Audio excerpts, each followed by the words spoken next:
Over the 4 academies that we've done, over 100 women here in Middle Tennessee and in Nashville have donated their time to mentor and to teach in this program. And so we're so excited that that resource that we knew existed and was deep and wise here in Middle Tennessee have been willing to give their time. Some of you may wonder how Music City Girls League came about. One of the things that Pat Pierce, who was the chair of the Champions for Women Committee of the NCAA Organizing Committee here in Nashville, one of the things that she usually does is tell this history. So I get to do it today because she's with the Lady Vols in Arkansas.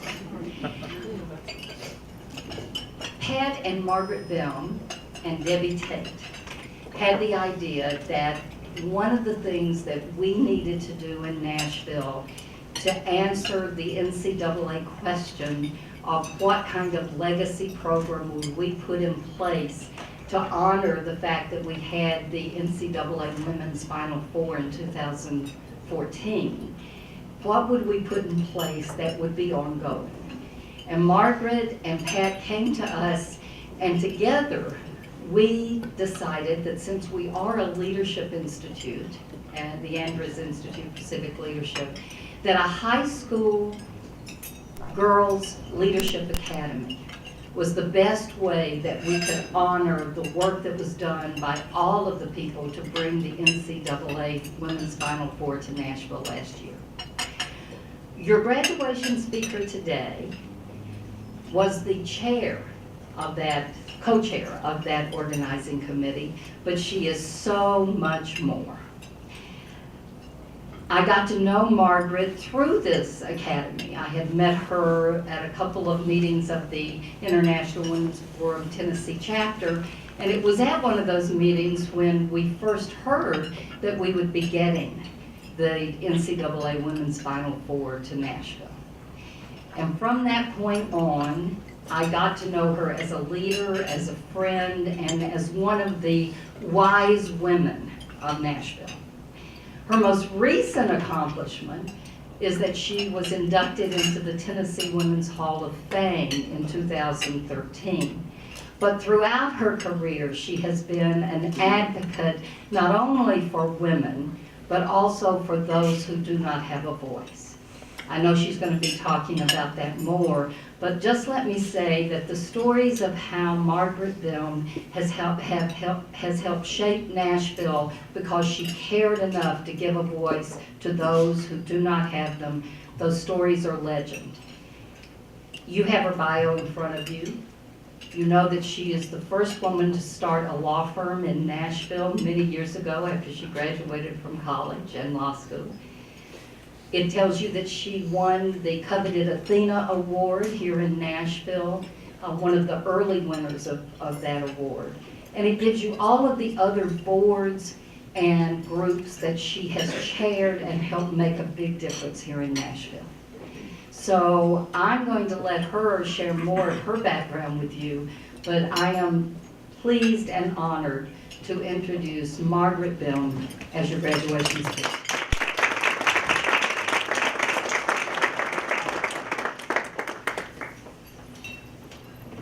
Thank you so much, Linda. Last year's Athena Award winner, this award is given to the woman who best exemplifies the goddess Athena, and you are quite a goddess, Linda. You conceived of and made sure this great program, Music City Girls League, is in place, which is a lasting legacy of the 2014 Women's Final Four.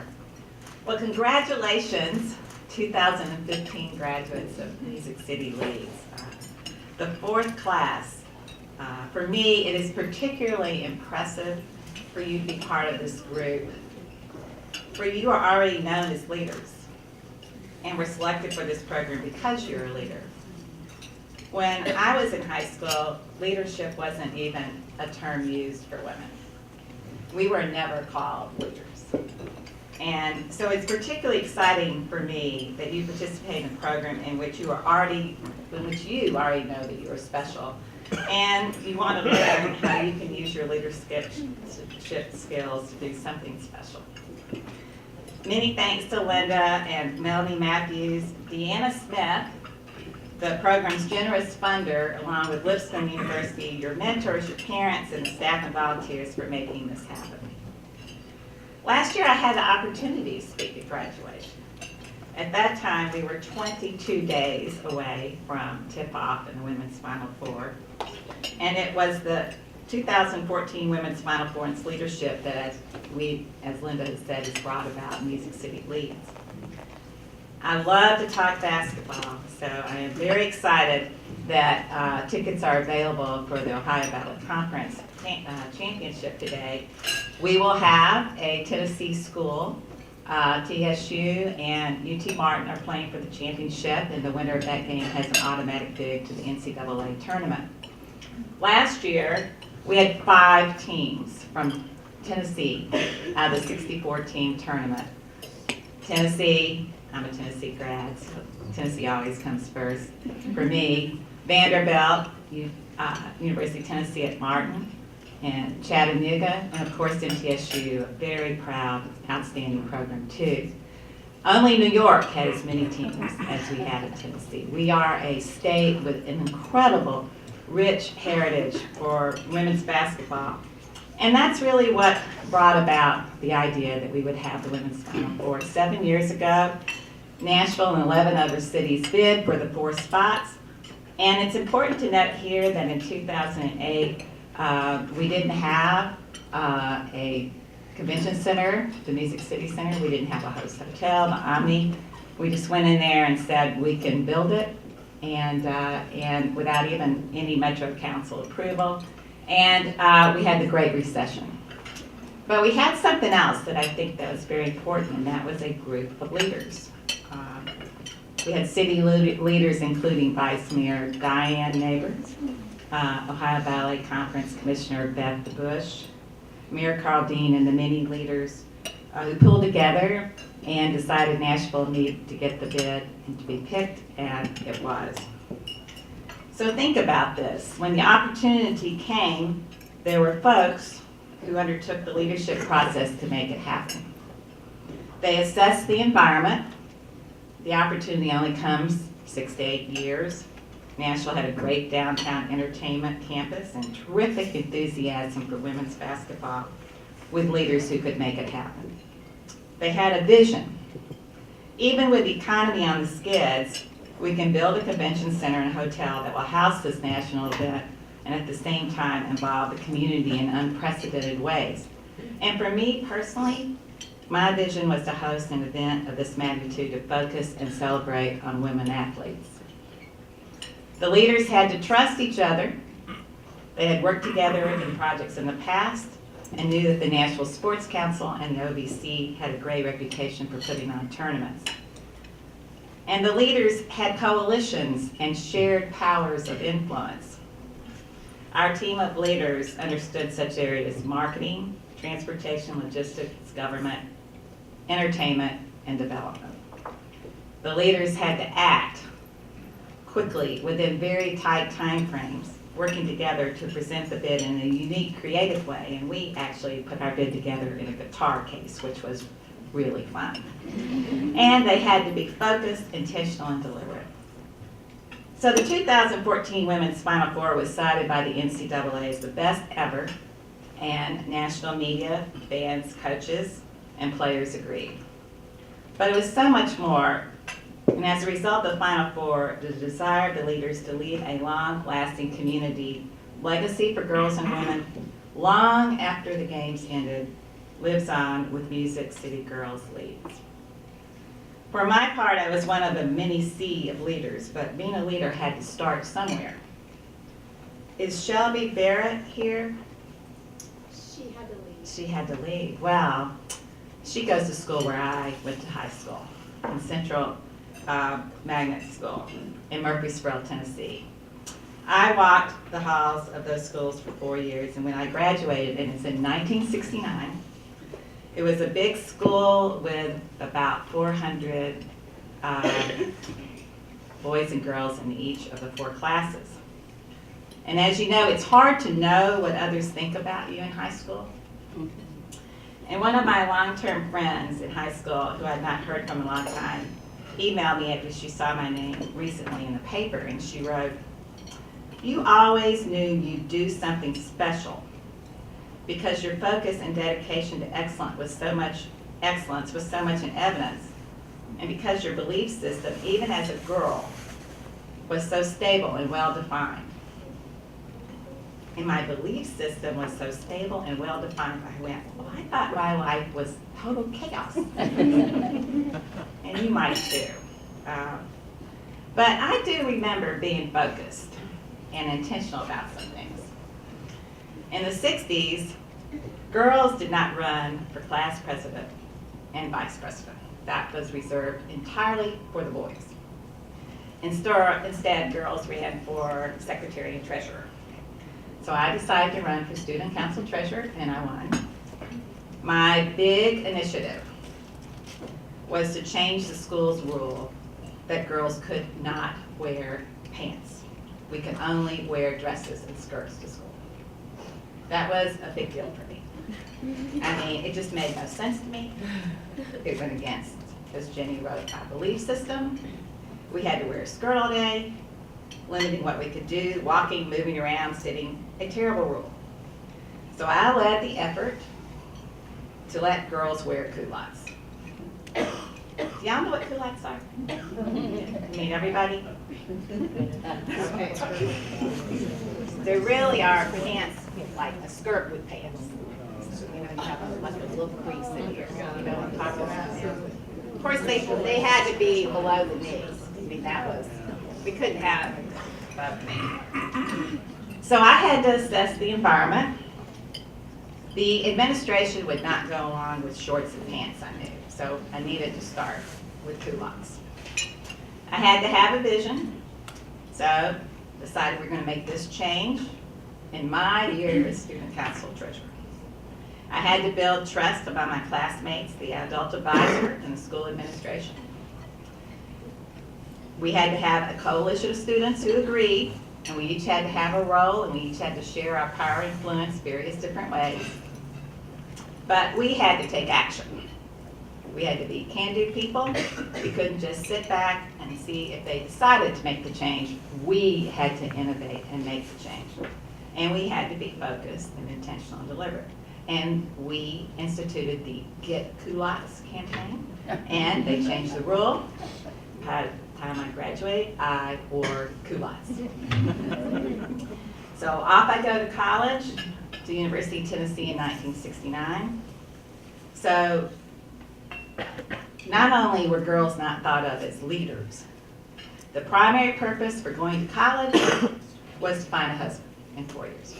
No question about it, that's what we were told. The median age at that time to get married was age 20. Now, when I got to college, the women had hours, which means we had to be back in the dorm at midnight. Boys, nothing. The rationale, to protect us from the boys. Now, if we were not back on time, we'd get written up and go through the judicial system, the university judicial system. Big consequences, especially for someone like me who had never been in trouble. So obviously, this rule was not right. It just was not right. It went against my belief system. But I didn't want to get in trouble. You know, going to college was a big deal, and I didn't want my parents to think that I had gotten in trouble right when I got there, my freshman year.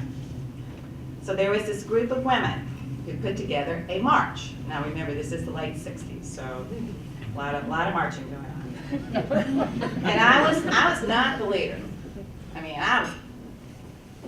I was a trembling follower, just a wide-eyed freshman. So what happened was these leaders, they assessed the situation, they had a vision, they shared their power and influence, they put out a call. And we met in Circle Park. The women stayed out past midnight and got written up. As I recall, there were over 300 women participants. Then, while you're kind of waiting around to see what happens, UT just threw out the hours for women. For the administration just didn't want to go through it all, and you know, it wasn't right in the first place. It wasn't right. So, taught me a lot, because change doesn't have to come from the powerful. Whether or not it was culottes or getting rid of university hours for women, change came from the grassroots. Bottom up, not top down. Organizing, leading, say to go, and focus on the go made things happen. Now, I know there are a lot of things that don't make any sense to you. And there's a lot of things going on in this world that are not right. And you are here because, as Jenny wrote me, you're doing something special. You have focus and dedication to excellence, and someone has seen in you a belief system that is stable and well-defined. And as a leader, you will lead in a way that makes sense for you, but you have to act. You have to take a stand, and you have to have a voice. Folks want a stable leader, someone they can trust, someone who has courage, but thinks about the big picture, is dedicated to excellence, and includes others. Just be intentional and focused about what you do. That's the only way to get results. What a terrific opportunity for you to be part of this group.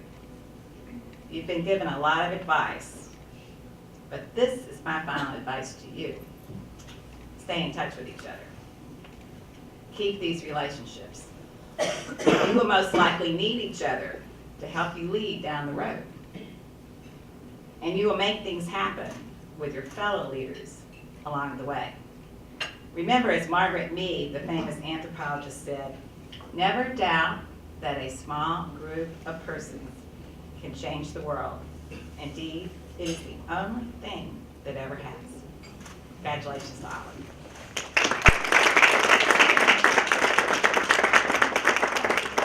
Margaret has agreed to take a couple of questions from the floor. If you have any questions about women's basketball, that would be.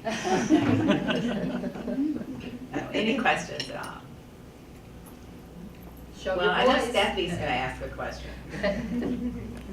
Stephanie, you have a question? Off the top of your head. Use your voice. No. All right, I'm going to challenge these girls. What did you learn? You learned to use your voice, to raise your hand, to learn from other people. So I'm hoping at least one Parents? has a question. Thank you. All right. Sure.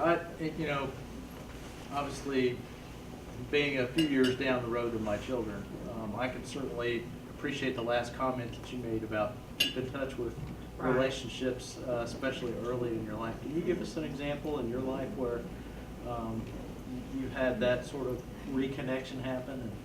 Yes, I mean, I think that I've always found that when you work together with a group, you have a goal, then whether it's a sports team or whether it's some kind of club at school, I have been interested in politics too through the years, and I have found that when I have worked with people, and you never burn any bridges, that you meet people later in life, and those connections that you make with people make all the difference for you. So there have been times when I have strived to obtain something, or I wanted to run for something down the road or whatever. Those connections that you make with people long ago, they remember that when they step up for you down the road. Relationships are so important for me as a lawyer. I'm an entrepreneur. I run a business in addition to helping people. I love problem solving. That's one thing I really love about it. These relationships and connections that you make, they come back to you. Not only in nonprofits or through your faith or whatever, but they come back to you when you're in business too, because they develop a sense of trust that you will do what you say you're going to do when you say you're going to do it, which I think is probably one of the most important characteristics of anybody. Because what happens in the world is, and you all will find this out, a lot of people don't do that. So you become unique when you do that, which you all do that, I'm sure. But so I think relationships are just the absolute key. And, you know, I had relationships in Girls State when I went there. And, you know, that's more of a government civic kind of place. And I've seen those people in Tennessee through the years and have connected with them on whatever project I'm kind of up to at the time. So it's relationships are key for everything you do. Top priority, I think, in being a leader. One last chance, girls. I saw something. Yes, good. Thank you. I know that you were talking about the differences that you made in your community. Did you ever experience any friction? Were people ever reluctant to make change? And then if so, what did you do to overcome those barriers? Well, you know, yes, a lot, often. And you've got to understand, I don't mind a little friction. I mean, and I think, you know, some people do. I minded a lot when I was younger, and I had to surround myself with like-minded people. That doesn't mean that sometimes those people didn't have a voice and they pushed me out and they said, we're behind you, Margaret, but you know, we want you to be out there doing the talking, but we're behind you, you know. And when you do that, when you're the one who does the talking, yes, you experience some friction. I think you know, I use the word stable a lot, focused, but I think the important thing as far as my leadership style was to be earnest, passionate, and listen to other voices while I was asking to be heard. And I think, I mean, sometimes that's not possible. Sometimes it takes more than that. But it's always a great way to start. And, but as a leader, when you're making change, you should expect some friction. It's not easy. So friction's not necessarily a bad term. At least in my frame of mind, it's not. For me, it's like, it's gonna be difficult. And what I always try to do when I'm thinking about making change is there's a barrier there. So my frame of mind is either I'm gonna remove the barrier or I'm going around it. So that's the way I visualize it. Am I removing it or I'm just taking another path and getting around it? And that's always helped me deal with friction maybe is the barrier, and that's how I go about dealing with friction. You have another one? Okay, this is a question kind of along the same lines. Was there ever a time that you saw somewhere that you wanted change or that change was needed and you really weren't able to get the change as quickly as you wanted or at all? Yes, a lot. And for instance, I'll give you a great example that has to do with sports.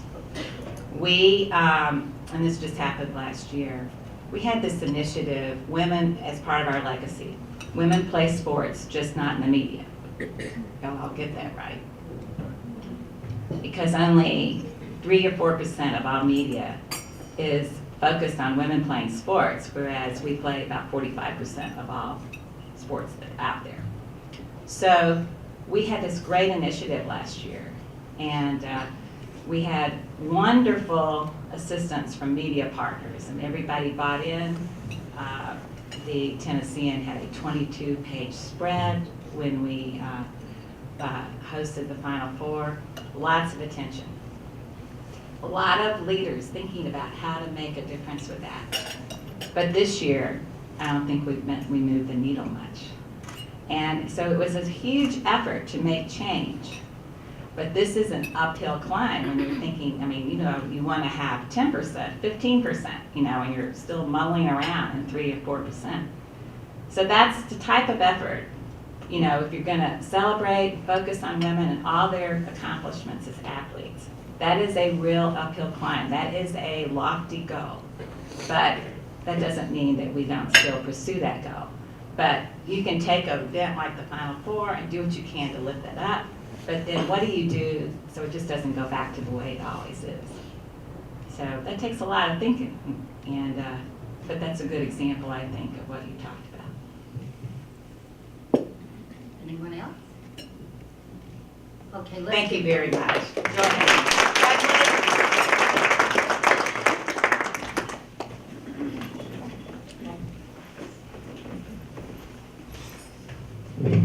And I want to welcome to the stage the person who makes Music City Girls Lead work.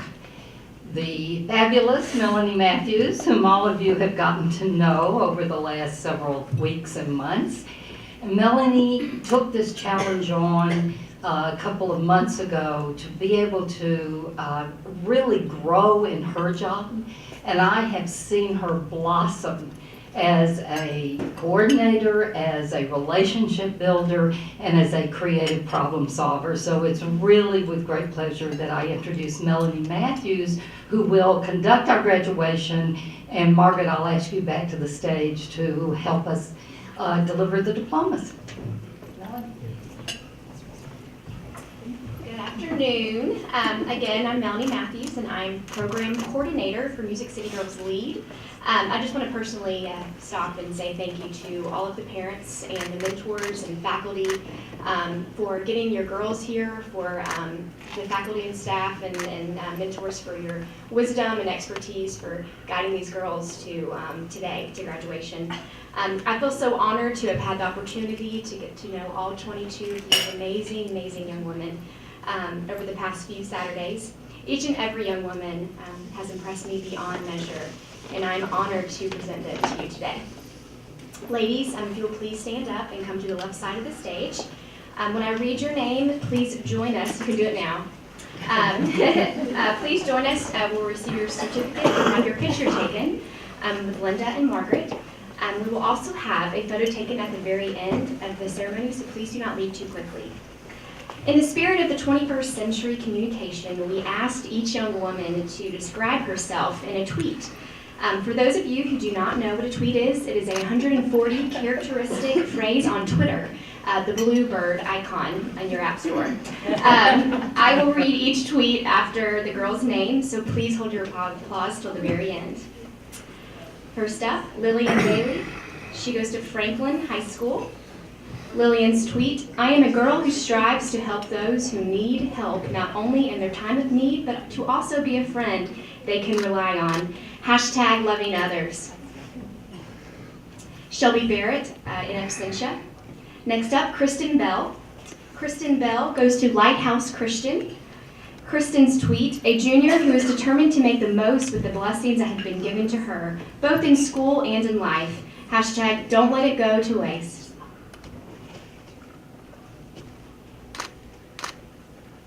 Kimberly Cunningham. Kimberly goes to Father Ryan High School. Kimberly's tweet, I'm a faith-filled, hard-working, creative girl who strives to seek positivity in every situation. Hashtag create your own sunshine. Olivia Cunningham. Olivia also goes to Father Ryan High School.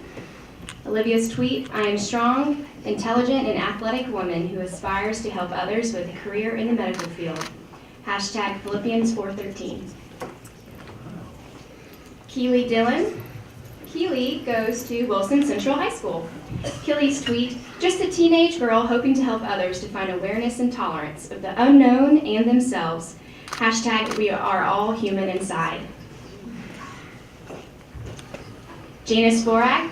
Janice goes to Lighthouse Christian. Janice's tweet, hello, I'm Janice. One of my biggest strengths is meeting new people and supporting people through their tough times. Just the face that I can welcome new people with open arms makes me happy. Wooing with life. Stephanie Gilbert. Stephanie goes to Lighthouse Christian. Stephanie's tweet, I'm a young lady who every day strives to be the best. I try my best to be the best I can be even when I get knocked down. I believe I'm a winner even when I lose. Hashtag I have a future. Olivia Gum. Olivia goes to Oakland High School.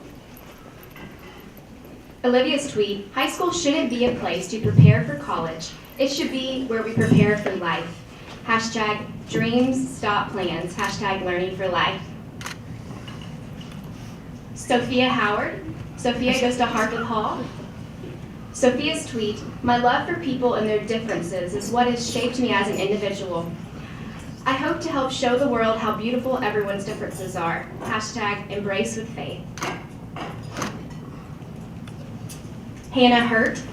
Hannah goes to Davidson Academy. Hannah's tweet, I have a creative mindset that is determined to achieve things that may not even be possible and to inspire and encourage others. Hashtag no pain, no gain. Lily Johnson. Lily goes to Fayetteville High School. Lily's tweet, I am a sophomore in high school and I play soccer and I march in the band. I am a hard-working individual. One day I hope to be a surgeon. Haley Kinzer. Haley goes to White County High School. I'm a girl that loves to read and hopes to make the world better by letting girls see that it is okay to be yourself. Hashtag be beautiful. Be beautiful. Jada Kinzer. Jada goes to White County High School. Jada's tweet, I'm a girl who's passionate about seeing life through a camera's perspective. I like to capture the good moments in life by taking pictures so that I can relive those awesome moments. Hashtag living life through the lens. Hunter Kohler. Hunter goes to White County High School. Hunter's tweet, my goal in life is to help everyone to be happy with who they are, and that is what is among them in the world. Hashtag happy is better. Megan Marshall. Megan goes to Davidson Academy. Megan's tweet, 17-year-old faith-driven student athlete hoping to one day attend Auburn University and eventually work in the field of education. Hashtag Romans 11:6. Triana Ogilvie. Triana goes to Columbia Central High School. Triana's tweet, I am always striving to do my best so that God can do the rest. It always seems impossible until it's done. Hashtag Jeremiah 29:11. Zoe Phillips in absentia. Anna Singfield. Anna goes to Martin Luther King Jr. Her tweet, I strive to achieve my goals and to stand out of society's view of being in the in crowd. Hashtag above the influence. Grace Stevens. Grace goes to Father Ryan High School. Grace's tweet, a girl who's confident and stands up for herself, others, and what is right. Hashtag embrace. Azaria Stovall. Azaria goes to Lighthouse Christian, and her tweet, quiet, smart, caring, goofy, accomplished. These are all the words that describe me, but family and he who gives me strength are my everything. Hashtag Hebrews 11:1. And last but not least, Mallory Wiley. Mallory goes to Davidson Academy. Her tweet, my name is Mallory and I'm a problem solver. I hope to attend UTK and become a physical therapist because I love people and the human body. Hashtag Proverbs 4:23. And that's it. Congratulations, girls.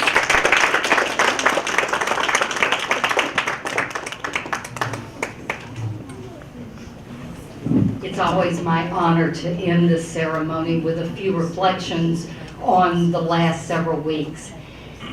Some of you parents and some of the mentors who are joining us for the first time, they wonder, well, what have you just been doing on these last 3 Saturdays? So I want to remind the girls and tell the parents and friends what we did. We used Marshall Gantz's theory of leadership. Marshall Gantz helped organize with Cesar Chavez the lettuce boycott that some of you may remember from the 1960s and 70s. He was a world-class organizer who believed, as Margaret does, that you can change the world and that you can do it from the grassroots up. His theory is that we have to answer 3 questions. Who am I? Who are we? And what can we do together? And so for the last 3 Saturdays, that's what we've looked at. The girls learned about their strengths and their weaknesses and learned to work together collaboratively in much the same way that Margaret pointed out. They learned to create a vision for themselves based on those strengths and their view of the future. We asked them to give us a video vision and a tweet, and the tweets you just heard. Because we think by reducing it to a few words, to a minute video, you can begin to really define your future and know how to ask people to join you in achieving it. They learned who we were, and we meaning Middle Tennessee and Nashville and their schools, primarily because the world is changing. And we wanted all of our girls to understand not only that change, but the strength that comes from diversity. We wanted them to be proud of Nashville as a city who has passed the test when there was an English-only proposition on the ballot. As our mayor says, we're the only big city that was asked to take that test, and we passed.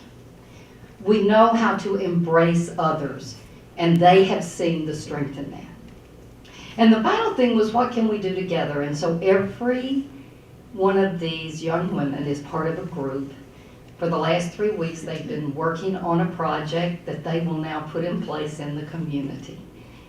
And one thing we challenge them to think about is that young people bring about the change. Margaret was in college and in high school when she brought about the 2 changes that she mentioned. But we looked at young women in the very first session. And I'll close with those 4 women and the challenge again to the girls to learn from them. The first was Diane Nash, who at the age of 19 here in Nashville was the one who had the courage on the steps of City Hall to ask Mayor Ben West if he thought it was right that they, the young African American students who had marched to City Hall, if he thought it was right that they could not sit at a lunch counter in downtown Nashville and eat.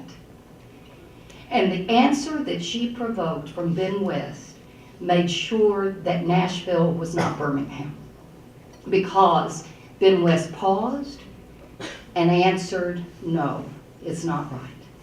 And from that point on, it became easier for Nashville to navigate the civil rights movement and to avoid some of the problems of other states to the south.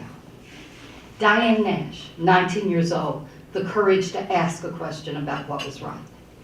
They learned, they learned about Monet, the pitcher, the Little League pitcher who challenged the Little League to let her play, and who later became an amazing pitcher who made it on the cover of Sports Illustrated and on the cover of Time magazine, because she knew how to use her talent. And they learned about Malala, who at the age of 14 just wanted to get an education in Pakistan. And because she wanted to get an education, she was pulled off a truck and shot in the face by the Taliban. She survived and has become the youngest Nobel Prize winner ever, because she is using her voice and her courage to bring education to girls all across the world. And finally, they learned about Esther. Remember Esther, the reluctant leader? Esther had to be challenged by her uncle to actually go to the king whose court she served and save her people. And her uncle said to her after she protested, "How do you know that it is not for just such a time as this that you've been placed in the king's court?" And Esther used not only her voice, but her beauty. And we've learned that you use all of the assets that you have to bring about change. So, courage, voice, beauty, talent, you have so much of that. And we expect you to think about this. Perhaps it is for just such a time as this that you have graduated our academy and are leaders in our community. Thank you so much. I've learned so much from you. Thank you again.